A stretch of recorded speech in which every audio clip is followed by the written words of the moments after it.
안녕하세요. 예쁜 무 클리닉 화선영 원장입니다. 먼저 오늘은 살짝 그 버닝썬 마약 문제에 대해서 한번 얘기를 해보겠습니다. 마약 문제가 요즘 굉장히 크고, 그 다음에 동영상 유포 문제도 굉장히 큰데요. 저는 이제 의학을 전공한 전문가로서 그 부분에 대한 말씀을 좀 드리고 싶습니다. 그래서 첫 번째, 거기 나오는 마약이 뭐 물뽕, 뭐 히로뽕, 뭐 대마초, 뭐 엑스터시, 뭐 여러 가지 마약이 지금 거기 거론이 되고 있어요. 근데 마약이 크게 두 가지 종류로 나누는 걸로 저희가 이제 교육을 받았었습니다. 뭐냐면은 하나는 흥분성 마약, 하나는 이제 진정성 마약입니다. 그래서 흥분시키는 마약, 그러니까 암페타민 계열, 코카인 계열 이런 겁니다. 그래서 코카인에서 화학 성분을 바꿔서 여러 가지 또 마약을 만들고, 또 아편, 양귀비에서 나온 아편을 가지고 또 그걸 합성하고 또 성분을 조금 변화시켜서 더 강력한 합성 마약을 만들고, 이게 이제 그 마약의 역사입니다. 근데 이 오피움 계열을 합성해서 더 강력한 마약을 만든 거, 이런 거는 사실 의료용으로 만든 거예요. 옛날에 이제 그 아편이 있었는데 그거를 오피움으로 만들고, 그 다음에 뭐 데메롤, 펜타닐 뭐 이런 합성 마약들이 나오면서 점점 더 강력한 진통 효과 또는 이제 강력한 진정 효과를 만드는 그런 과정이었죠. 그리고 이제 코카인 계열에서 시작한 이런 암페타민 계열의 마약들은 뭐 히로뽕, 필로폰 이런 마약들인데, 이런 마약들은 진짜 뭐 흡입한 사람들의 경험을 이렇게 그 기술한 걸 보면은 뭐 눈에서 레이저가 나가는 것 같고, 뭐 손에서 레이저가 나가는 것 같고, 막 전지전능한 느낌이 들고 막 하늘로 날아갈 것 같고, 뭐 이런 말씀을 하셨다고 기술이 돼 있어요. 근데 이제 이런 부분들 때문에 사실 되게 위험한 마약이에요. 왜냐면 이런 마약을 한 상태에서 폭력 사건이나 살인 사건 이런 것도 많이 나고요. 왜냐면은 이제 흥분 상태니까 굉장히 막 의학적으로 조증 상태처럼 막 그 전지전능한 느낌이 드니까, 이런 분들이 잘못 길거리에 나오면 뭐 흉기 난동을 벌인다든지, 뭐 자동차를 가지고 폭주를 한다든지 이런 문제가 생겨요. 예, 그래서 법으로 엄격하게 금하고 있는 마약들이고요.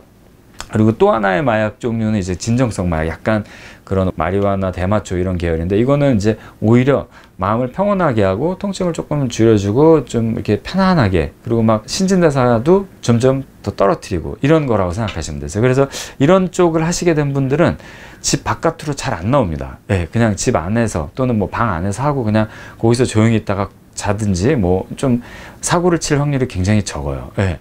그래서 어떻게 보면은 이제 그 서구 국가 문명과 의식 수준이 굉장히 발달한 이제 북유럽 국가들 보면은 이 마리화나랑 대마초는 합법화 시키는 데가 굉장히 많아요. 그리고 미국도 지금 캘리포니아를 비롯해서 여러 국가에서 마리화나랑 대마초는 허용을 하는 걸로, 그러니까 일반 시민들이 살 수 있고 팔 수 있고 이게 가능해졌어요.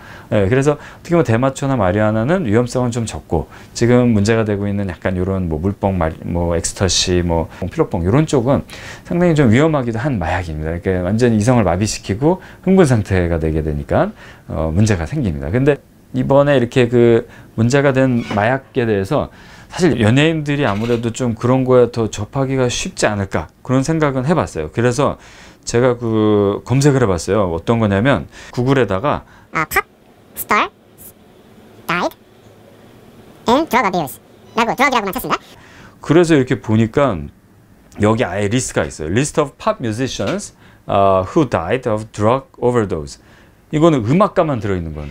저희가 가장 기억을 잘하고 있는 게 아마 2000년대에 마이클 잭슨이 사망한 사건일 건데, 그런 것처럼 지금 보시면은 1960년대에는 하나, 둘, 셋, 4명이 이렇게 기록이 돼 있어요. 물론 이제 팝스타 중에서도 지금 뮤지션만, 음악가만 들어가 있는 건데, 근데 70년대로 들어가면 벌써 한 페이지 꽉 찼고, 다음 페이지를 또 넘겼는데도 꽉 차 있고, 또 차 있고, 죄송합니다. 예. 또 차 있고, 예, 이렇습니다. 근데 80년대로 가면은 하나, 둘, 셋, 넷, 이건 4페이지네요. 90년대 더 길어져요. 2000년대 되면 또 이렇게 많아요. 그러니까 마약으로 사망한 연예인들이 이렇게 많으신 거예요.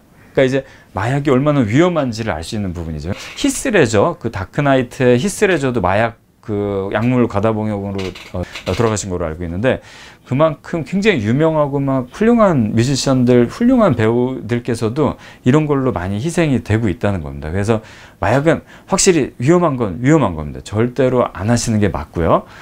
저렇게 많은 뮤지션들 또는 팝스타들이 돌아가셨다라는 거는 정말 어떻게 보면 사회적으로도 그렇고 그리고 그 팬들 입장에서도 그렇고 뭐 영화계나 음악계에서도 마찬가지고 굉장히 큰 손실이거든요. 그런 분들 거장들이 막 이렇게 마약에 의해서 돌아가신다라는 거는 너무나 큰 손실이에요. 히스레저 같은 분들의 그 멋진 연기 이런 거를 우리는 이제 마약 때문에 더 이상 못 보고 있는 거지 않습니까? 그렇죠? 그분이 살아계셨으면 영화 이상의 뭔가 또 막 감동을 주는 역할을 하시고 막 이러셨을 텐데 그런 걸 못 보게 되는 겁니다. 그러니까 절대 마약은 하지 않는 게 좋습니다. 원칙적인 말씀을 드릴 수밖에 없을 것 같습니다. 이거는 정말 뭐 명백한 사실이니까요.